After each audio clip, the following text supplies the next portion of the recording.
तो क्या एम्बापे ही सबसे बड़ी दिक्कत है दोस्तों? इस एम्बापे द मेन कल्प्रिट? इस Mbappe the main problem in your team?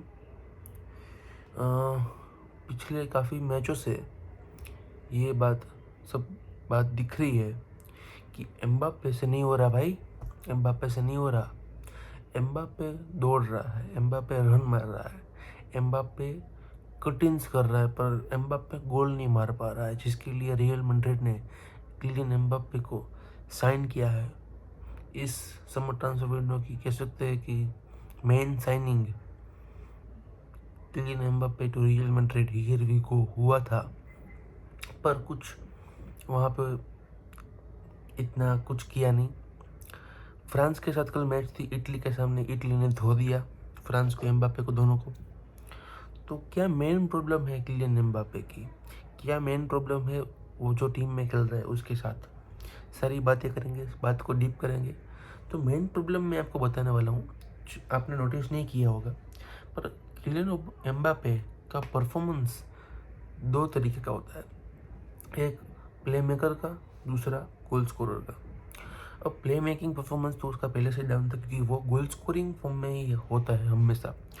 पर अगर हम बात करें तो किलियन एम्बापे का गोल स्कोरिंग फॉर्म डाउन हो गया है। अब ये डाउन कब से हो गया है आपने देखा होगा, तो जब पीएसजी में कुछ आखिरी 2-3 महीने बचे थे, जब वो चैम्पियंस लीग में बोरुसिया डॉर्टमुंड के साथ खेल रहे थे, वहाँ पे भी गोल नहीं मारा पाए दोनों लेग में।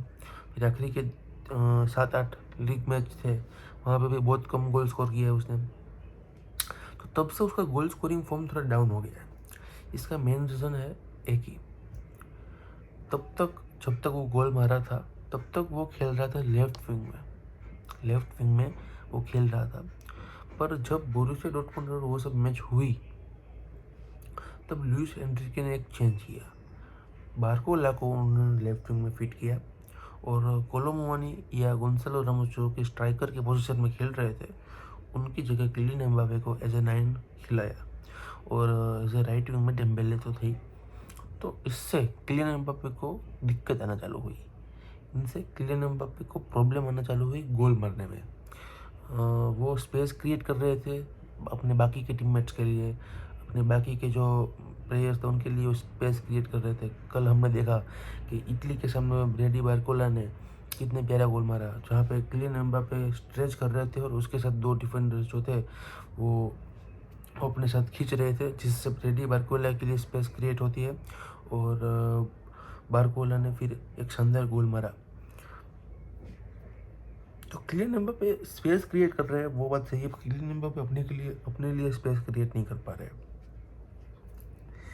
इसका मेन रीज़न है कि बेसिक्स वो एज ए विंगर है, वो एज ए लेफ्ट विंग में राइट विंग से भी ज़्यादा लेफ्ट विंग प्रीफर करते हैं, क्योंकि वो राइट लेग स्ट्रॉन्ग है उनका।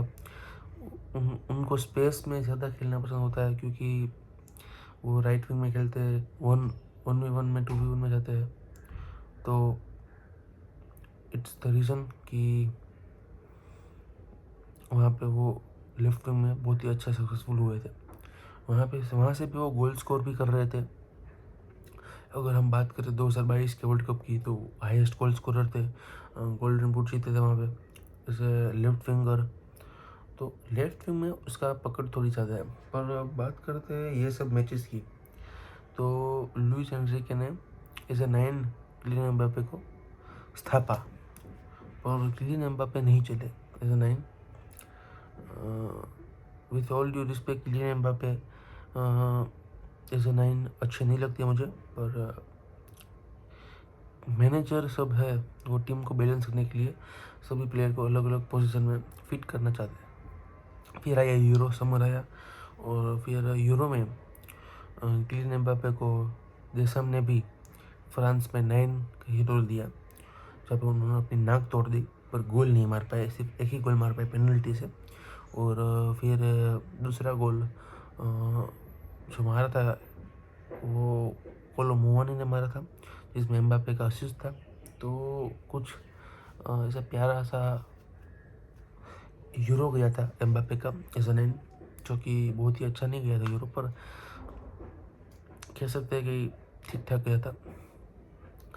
फिर रियल मैड्रिड के साथ किलियन एम्बापे आते हैं और वहाँ पे तो विनीसियस जूनियर ने जो अपनी लेफ्ट विंग है उसको लॉक कर दिया था कि भाई लेफ्ट विंग तो अब विनीसियस की होगी, दूसरे कोई कौन सा भी तुरम खान आएगा तो भी विनीसियस जूनियर अपनी लेफ्ट विंग को छोड़ेगा नहीं। किलियन एम्बापे को पहले से ही 9 नंबर दिया था एज अ स्ट्राइकर, एंसेलोटी उसको खिलाना चाहते थे। तो एंसेलोटी ने कुछ विचार विमर्श किया होगा अपने स्टाफ के साथ और 9 पे खिलाया और सुपर कप में ये काम भी कर गया। फर्स्ट हाफ में जो रियल मैड्रिड बहुत ही गंदा फुटबॉल खेली, पर सेकंड हाफ में कमबैक किया और पहले वाल्वर्डे ने गोल मारा, फिर एम्बापे ने गोल मारा, 2-0 से एटलांटा के सामने जीते।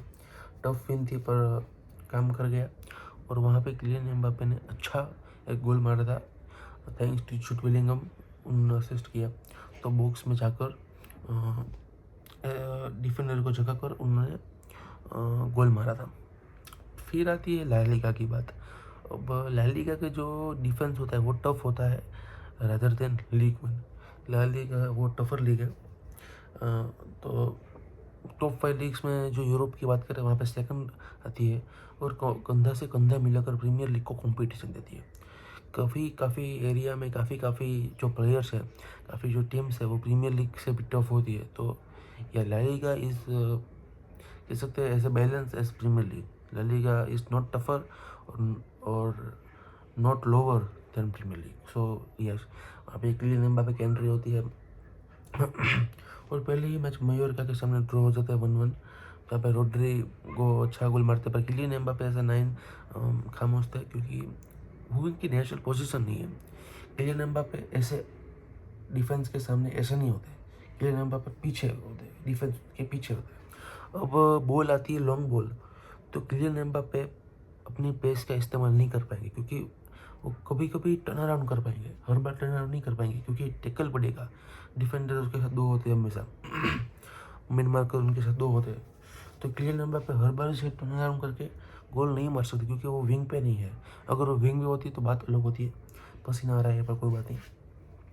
पर यस, तो ये as a striker Kylian Mbappe को सेटल होना पड़ेगा। किलियन एम्बापे को अपने जो मैनेजर होते हैं फ्रांस के, दीदर देशम्स है या एंसेलोटी है अपने कार्लो एंसेलोटी, तो उनके साथ बात करनी पड़ेगी, उनके साथ बैठना पड़ेगा, उनके साथ डिस्कशन करनी पड़ेगी और अपने आप को as a 9 as a striker उसको इस्टेब्लिश करना पड़ेगा।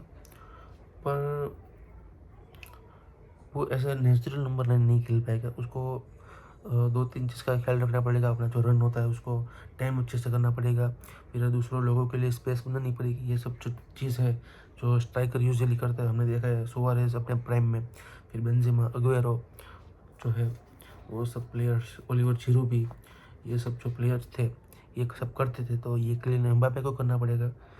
और किलियन एम्बापे को एज अ 9 क्यों चूज़ किया, क्योंकि उसका गोल स्कोरिंग फॉर्म तब अच्छा था और उसका स्ट्राइकिंग भी बहुत ही अच्छा है। उसका बॉक्स पे presence, fox in the box था एज ए टाइप। जैसे क्रिस्टियानो रोनाल्डो को यूवेंटस में एज ए स्ट्राइकर का परफॉर्मेंस दिया था और वहाँ पे वो सक्सेसफुल भी हुआ था। तो कोच ने सब कोच को ये लगा जहाँ पे वो खेल रहा था कि किलियन एम्बापे भी क्लिनिकल है, किलियन एम्बापे भी परफॉर्मेंस कुछ क्रिस्टियानो टाइप ही है, तो लेट्स ट्राई एज अ 9। और काफ़ी हद तक अच्छा भी किया है बंदा, ऐसा नहीं है सिर्फ गोल स्कोरिंग के हिसाब से हम नहीं जाएंगे, उसका ड्रिबल सब सक्सेसफुल है और उसके जो टैकल्स विन है, बॉल्स विन जो उसने किया है, एरियल ड्यूअल्स है, वो सब जीते हैं बंदे ने। तो कह सकते हैं कि परफॉर्मेंस वाइज ठीक है, अच्छा है बंदा, पर गोल स्कोरिंग फॉर्म में बंदा नहीं है जो मेन चीज़ होती है। तो कल हमने इटली के सामने भी बात की, इटली के साथ वो बहुत एज ए फुल स्टैंड खेल रहा था बंदा, बार बार ड्रॉप कर रहा था और कांते के साथ वो अच्छा खेल रहा था, एरियल ड्यूल्स कांते के साथ बहुत जीता वो। तो Kylian Mbappe is good, I don't think he is the main problem in the team, but yeah, he could be if he didn't change the playing style of his, क्योंकि अभी जो playing style से खेल रहा है वैसे तो वो क्लिनिकल नहीं है, तो उसको अभी भी बहुत ही इम्प्रूवमेंट चाहिए। बहुत ही कह सकते हैं कि he needs to improve himself as a number 9 and I think if he would improve, he would uh, can have a lot efficiency and could have a great goal scoring performance. Thank you. अगर आपको ये video अच्छा लगा है तो please channel में जाकर subscribe करना और बेल आइकन दबाना और वीडियो को लाइक करना अगर आपको ये वीडियो अच्छा लगा है. Thank you very much.